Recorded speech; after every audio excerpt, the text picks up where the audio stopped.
आज की रात जब सब कुछ सामान्य होना चाहिए था, मैं अपने दोस्तों के आने का इंतजार कर रहा था क्योंकि आज आईपीएल का फाइनल मैच था। मैंने उन्हें खास तौर पर मैच देखने के लिए बुलाया था।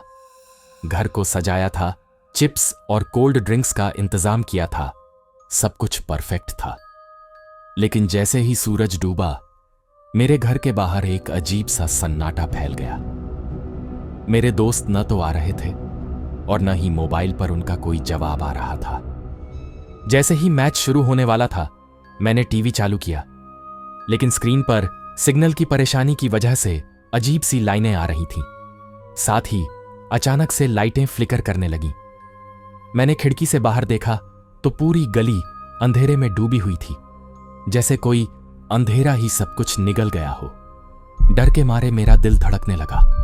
मैंने दरवाजा बंद कर लिया और पीछे हट गया। लेकिन तभी खिड़की के शीशे पर किसी साए को हिलते हुए देखा। मुझे याद आया कि मोहल्ले में कुछ लोग कहते थे कि यहां के पुराने मैदान में एक पुरानी आत्मा से जुड़ी कुछ अजीब घटनाएं हुई हैं, और आज लगा जैसे वही आत्मा मेरे घर के बाहर खड़ी है, मुझे बुला रही है। घड़ी की टिक टिक और मेरी धड़कनों की आवाजें कमरे में गूंज रही थीं। मैंने हिम्मत करके खिड़की के पास जाकर पर्दा हटाया। बाहर देखकर मेरी चीख निकल गई। एक पारदर्शी आकृति जिसकी आंखें लाल थीं, मुझे घूर रही थीं। मैंने कांपते हुए पूछा, तुम कौन हो? वह साया धीरे धीरे मेरी ओर बढ़ने लगा। मेरे पैर जमीन से चिपक गए थे। वह करीब आया और फिर अनजानी सी आवाज में बोला, तुमने मुझे याद किया मैच की वो रात। मुझे याद आया कि पिछले साल मेरे मोहल्ले का एक बच्चा अचानक मर गया था जब वह क्रिकेट खेल रहा था। क्या यह उसी की आत्मा थी? हाँ, मैं वही हूं। वो बोला, जैसे उसने मेरे मन की बात जान ली हो। लेकिन अब मैं शांति चाहता हूं। मेरी अधूरी इच्छा पूरी करो और मैं तुम्हें छोड़ दूंगा। मेरे हाथ कांपते हुए मैंने वादा किया। उस रात मैं और मेरे दोस्त जो बाद में आए, हम सब ने उस बच्चे के लिए एक छोटा सा क्रिकेट मैच खेला ताकि उसकी आत्मा को शांति मिल सके। जैसे ही मैंने वादा किया, अचानक कमरे की लाइटें गुल हो गईं और एक सिहरन भरी हवा ने कमरे को घेर लिया। चारों तरफ सन्नाटा छा गया। ऐसा लगा जैसे समय ही थम गया हो। मेरी निगाहें उस धुंधले साए पर टिकी रहीं जो अब मेरे दोस्त की शक्ल ले चुका था। तुमने मुझे याद किया और मैं आ गया। उसकी आवाज गूंज उठी एक शीतल सिसकारी के साथ। लेकिन तुम तो। मैंने अपनी बात पूरी नहीं कर पाया क्योंकि वह आकृति मेरे सामने स्पष्ट होती जा रही थी। वह मेरे दोस्त की शक्ल में था, लेकिन उसकी आंखें खाली थीं, जैसे कोई गहरा रहस्य छिपा हो। मुझे तुमसे कुछ मांगना है, उसने कहा, और मेरे दिल की धड़कनें तेज हो गईं। लेकिन इससे पहले कि मैं कुछ पूछ पाता, उसकी आकृति धीरे धीरे मेरी ओर बढ़ने लगी। मैं पीछे हटता गया, लेकिन मेरे पीछे दीवार थी। वह मेरे करीब आया और फुसफुसाया, तुम्हारी बारी है। और फिर अचानक सब कुछ शांत हो गया। मैं घबराया हुआ खड़ा था, पसीने से लथपथ। मैंने चारों तरफ देखा, लेकिन वह आकृति गायब हो चुकी थी। क्या यह सब मेरी कल्पना थी? लेकिन फिर मेरी नजर टेबल पर पड़ी, जहां एक पुराना क्रिकेट बॉल रखा था जिसे मैंने पहले कभी नहीं देखा था। मेरी रूह कांप उठी। क्या वह सच में यहां था?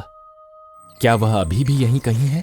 मेरी निगाहें उस गेंद पर टिकी रहीं और अचानक एक धीमी लेकिन स्पष्ट आवाज में फुसफुसाहट गूंज उठी, तुम्हारी बारी है।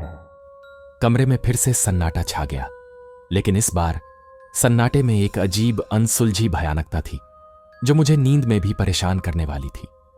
मन में एक सवाल बार बार घूम रहा था, आखिर उसका मतलब क्या था? मैं वहीं खड़ा सोच में डूबा रहा। क्या मुझे उस आत्मा की बात मानना चाहिए?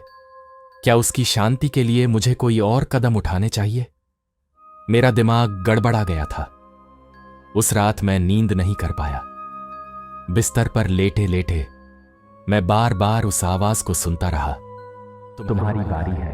अगले दिन मैंने अपने दोस्तों को बुलाया और उन्हें सारी बात बताई। शुरू में वे मुझ पर हंसे, लेकिन जब मैंने उन्हें बॉल दिखाया तो उनके चेहरे पर भी डर के भाव साफ नजर आने लगे। हमने मिलकर फैसला किया कि हम पुराने क्रिकेट मैदान पर जाएंगे और उस आत्मा को शांति दिलाने की कोशिश करेंगे।